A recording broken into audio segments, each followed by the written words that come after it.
Guys, so today we're going to be talking about how teachers manage to build wealth, take their children to school, build permanent houses, live a good life while earning just under 20,000. For those who are not in Kenya, that is just under $200.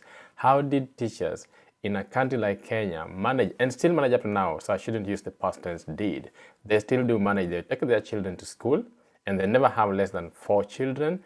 They build permanent houses, they still do some businesses, they still live a good life. So how did they manage just 20,000 shillings? Because a lot of people do come to me and tell me, hey, I'm only earning 20,000 or 10,000 or 30,000 Kenya shillings. How can I survive? So this video is basically meant for you. It's meant to show you how you can survive on a 20,000 Kenya shilling salary, a $200 salary a month. And people have done it. There's a reason they did it that way, and there's a reason they survived and they still survive up to now. Now, there are certain things that could be detrimental that they did that we can't do now because then they affected their health, they strained their mental capacities. They basically aged out because then they strained too much to try and do certain things. So, of course, we want to try and do things more efficiently as time goes by. But still, it's extremely important that we discuss how did they manage to use that small salary to do so many things. While right now, people who are in town or in urban areas cannot even utilize $1,000 a month to live a fulfilling life. What happened? How did they do it? That's our discussion for today. As usual, here at MoneyMatters, talk about the money mindset, how to make that money, how to enjoy that money, how to manage that money, how to invest that money, and how to assure yourself of a lifetime of income. Basically, financial freedom.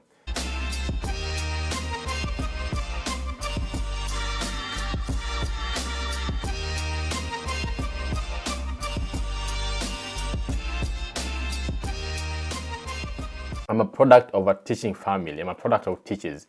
My mom is a teacher. My dad was a teacher. My stepmoms, both of them, two of them, were teachers when they were alive because I come from a polygamous family. So the whole home was basically a home of teachers. And you can imagine the kind of things that they've done. All of them had many children. We all done well for ourselves. We've all done what we wanted to do in life. We went to university. Unless those who didn't want to go to university, we were taken to good schools. Personally, I went to private school from a very early age. I went to a boarding school at a very early age in life. So all these things were done on a 20,000 Kenya shilling salary. How was this happening? Guys, before I go there, let me just give a disclaimer here. Somebody keeps giving WhatsApp numbers in the comment section. Please, I don't give my WhatsApp number. Somebody is using my profile picture, using the same name and giving some WhatsApp number and telling you to text them. No, I don't do that. The only way you can reach me is through my website, www.kensmoneymatters.com, and then you can use a form there to reach out to me, or there's a link straight to my inbox from that website, and there's no way someone can hack that. So I don't put my number in the comment section. Please be wary of scammers. I've reported this to YouTube. I've removed some of them, but sometimes they're just too many. They are robots, basically. Be careful about that when you're coming, when you're commenting. If someone puts a number and says, inbox me here, no, not me, not me. Anyway, guys, back to the point. How did these teachers manage to survive? Nowadays, we can't even survive with 100,000. You can't survive with 200,000 a month, or you find that to be little. So how did teachers survive, and how do they survive up to now? And this is going to be from a real life experience because I'm from a teaching family. I'm from teachers. I saw this happen. I'm sitting right here, having done so many things in life, having gone to so many schools, having achieved quite a number of degrees that were expensive, having gone to a good school because of a teacher who was married way early, a teacher who was basically so naive when she got married, and she still managed go back to school, get that teaching certificate, get into teaching, and take us all to school. How did she do it? And how did the other people that we know do it? I'm going to give you my views on how they did it. Doesn't mean that this is exactly why they did it. It could be that there are other reasons too that supported it, but I'm going to give you the main points of why they succeeded. And this is also a way for you to try and manage your money so that you can actually utilize 20,000, 30,000 salary to make good judgment, to make good choices, and make more money. And you can as well build wealth, and so one day sit back down and say, hey, you know what, I was a teacher for this number of days and I made money. I know teachers are watching, I know nurses are watching, I know people who get not very high salaries are watching, okay? And that's the whole idea of this particular video, is to show you that even with that low salary, it's possible to achieve your dreams. It's possible to achieve whatever it is you want to achieve. I don't only talk to people who earn hundreds of thousands. I actually focus on people who earn less because I know with less, you can make way more. So how they manage to do this will also put us on the right path on how we can actually make certain decisions. I'm not saying do exactly what they did, because then again, you don't want to strain your health. Like I said earlier, they did strain too much. But you want to apply some of the principles that they did apply in a different setting, in a different environment, in a different way that can fit with the current situation, and use it to make money and build wealth. So the first thing is that these teachers that we keep talking about, these nurses, people who are earning low, around 20,000 salary, sometimes even less than 20,000, they basically lived below their means. So for example, in my family, there are certain things we knew we couldn't afford. And if we couldn't afford them, we were not going for them. We didn't go out looking for the things that we couldn't afford. So living within your means is one way that these people managed to do what they did. Because if they knew very well that I'm only earning 20,000, I have to make sure that my life is not going beyond maybe 5,000 a month. So you could find that we could only eat meat once or on a Friday. The other days, everything was sourced locally. And therefore, you didn't have to go shopping every single time, buying fish, buying meat, buying all the crazy stuff that actually are not healthy at all. So they live within their means. There are certain kind of shoes that you couldn't just buy because we couldn't afford them. I love buying shoes because I couldn't buy shoes then. There are so many things we couldn't do because we couldn't afford them at that time. Like they say, you have to cut your coat according to your size. So living within your means and making sure that you spend as less as possible would help you start building wealth. If you're going to spend everything that you make, probably you won't be able to build wealth because you won't have anything left. So even if you're earning less, try to live on much less. That's it. And avoid lifestyle creep. Because what happens to young people is that now we don't just get 20,000, we get 100,000 now. But then your life, it has 90,000, or your life goes up to 110,000. Anytime you get an increase, your life also creeps up. It's what we call the lifestyle creep. So you are always inflating your life to match the kind of salary that you're getting, and sometimes even overinflating it beyond your salary. There's no way you can build wealth. So one thing is that they were not in competition with anyone, they didn't have any lifestyle creep, and they live within their means constantly and consistently in a comfortable way. They were content to a certain level. The second thing that they did was loans. Loans can help you. I'm someone who's against debt, but again I say it depends on your mindset, which is something I tackle in my coaching sessions. If you have the right mindset with regards to loans, if you know how to go about it, if you're a disciplined person and you know exactly why you're taking the loan, which is why I did tell people not to take their loans, because they never have a reason for taking it. They never know why they're taking it. They just take a loan because the facility is available to them. But if you know, like these teachers knew, I'm taking a loan to take my child to school. Personally, my mom took a loan to take me to university. My mom took a loan to take us to school. I know of how much she paid. I know of how much she was earning when she was paying the loan. And we still survived on that money because our lifestyle was already used to less. So we didn't go out, complaining because now she was paying so much loan. Our lifestyle looked the same for us. So they used those loans diligently. They used the facility of a loan, but not just to take loan for the sake of it, but to use it diligently, top up, use it, top up, and do what they wanted to do. So this is another way that they managed to take us to school, to build their own houses, to start small businesses. So loans can help you build something, but you have to have the right mindset, and you must be diligent, you must be disciplined. And that is what they had. They had discipline. So when they got a loan, they will never go drinking the loan. When they got a loan, they will never spend it on something else rather than what they took it for. And they made sure that that money fully went into that particular function. Then the third thing is Chamas, closely related to loans, but not as much. So Chamas were more like a social interaction thing, and it gave them loans and savings facilities. Now, I will use Chama as a savings point for women and for these teachers. Most of them were in these small Chamas, and these small Chamas gave them what we call social capital besides just the economic capital. So they had friends who could then come through for them. They had loans that they could take on a short notice. So a child has been taken off school because of school fees, because of a balance, they can run to the Chama secretary or treasurer and say, hey, I need this much, I'll bring it back at the end of the month with this much interest at a low interest rate.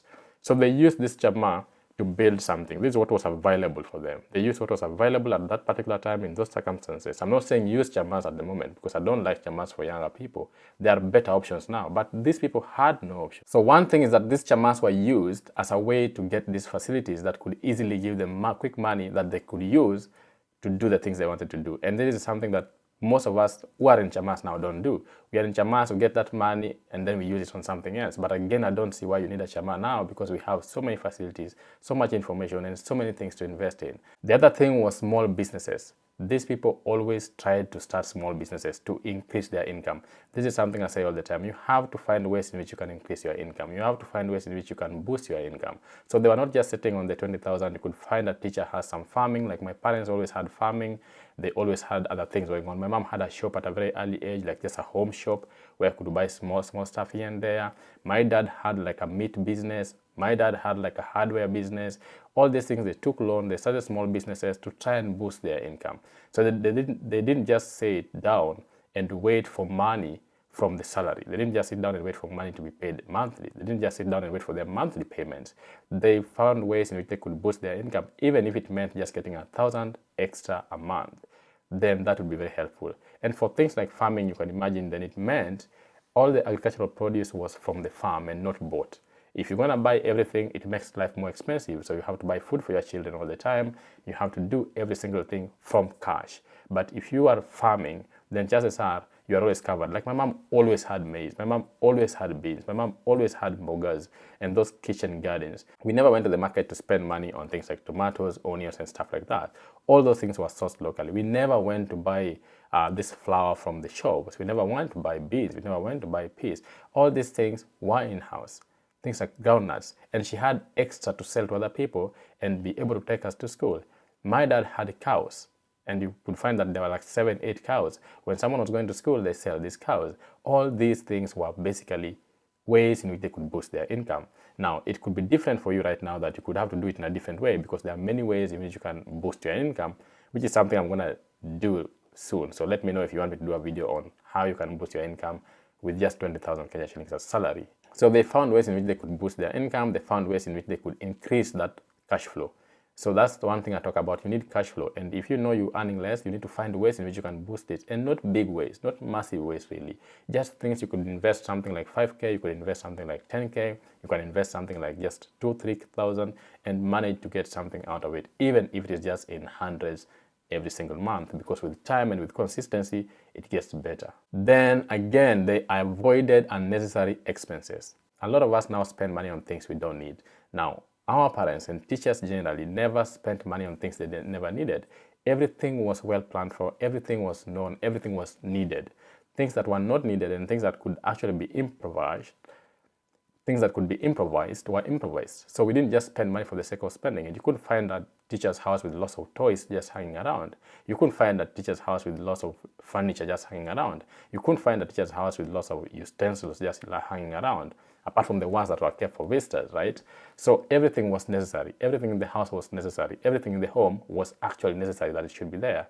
And if some of these things or tasks could be done, if some of these tasks could be done using, handmade things, then you made them and you used them to do these tasks. So we didn't go out buying all massive garden machines and stuff like that. Things were only bought if they were extremely necessary. So that again is something that has now affected us because we're busy buying things that we don't even use. Sometimes I look at my house and I buy certain things and I'm like, am I using even? After 1 month, I'm not even interested in that thing. Or I buy something today, I feel like I really need it. I buy a gadget, I feel like I really need it, but after 2-3 months, I'm done with it. I buy an iPad, I buy a laptop, I buy screens that I want to project all my tradings and stuff. After a while, I'm like, I'm not even using it. I still use my laptop, just a single laptop I've always been using, and now everything else is not being used.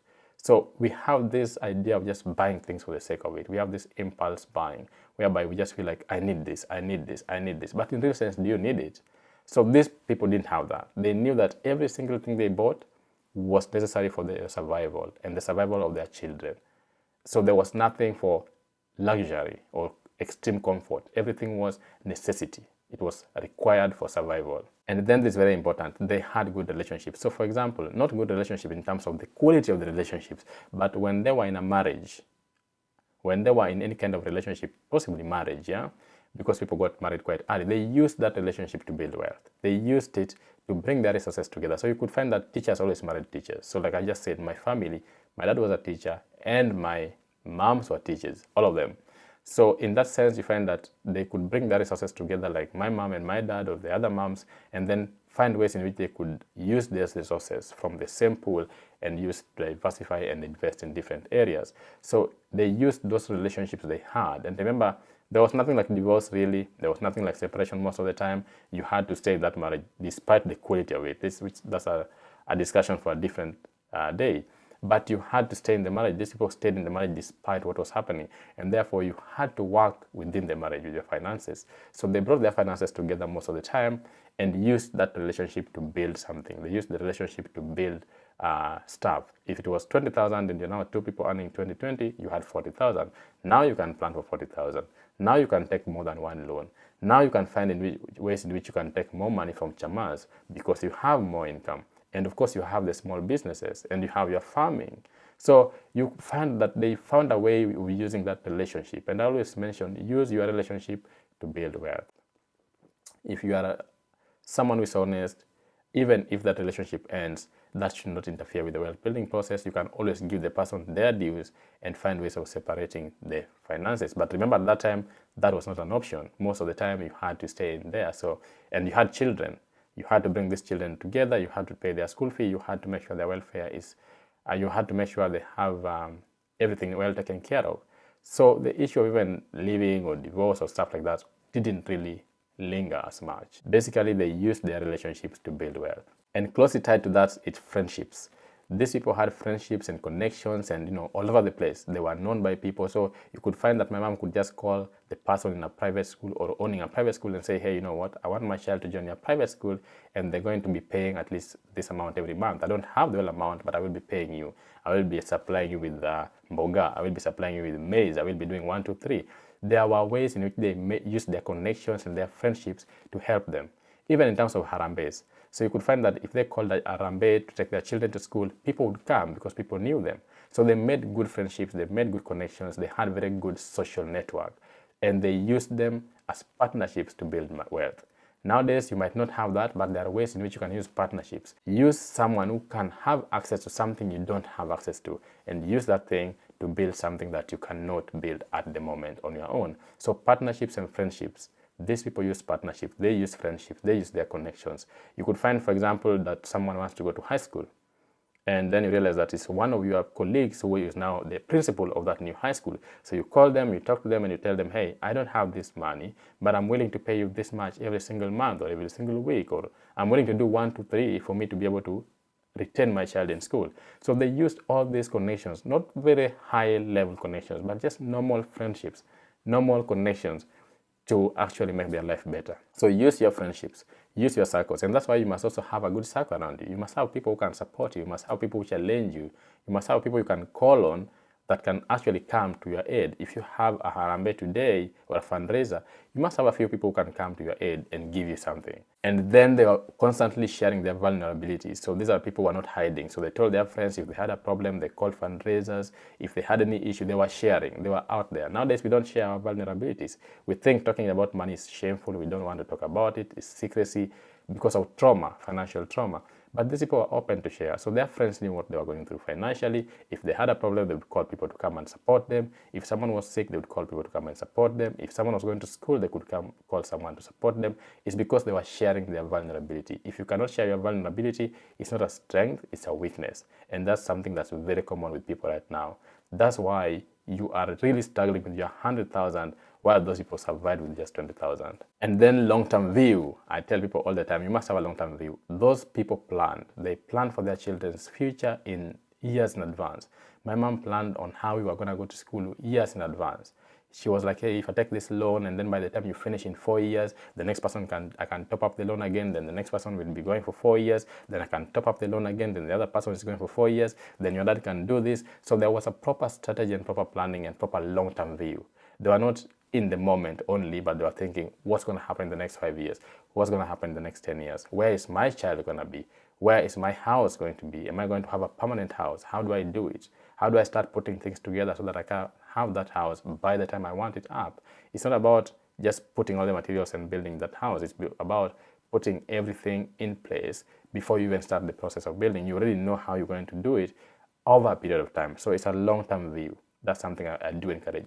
think long term. And of course, above all, is just mindset. They had a different kind of mindset. They had the mindset of making money. They have the mindset of possibilities. They had the mindset of, you know what, this is not the option, but we have to make it. So that mindset, I think their mindset was so different. I could say they were steadfast people. They were steadfast in the path they had chosen. They were steadfast in what they wanted to achieve.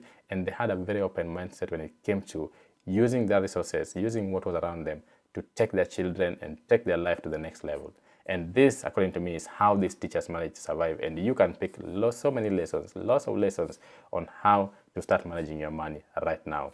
Thank you guys. I hope it's been helpful. I hope you've picked something. Let me know in the comment section what you picked and if you want me to do a video on how to use 20,000 salary to boost your income. Cheers guys. Peace out.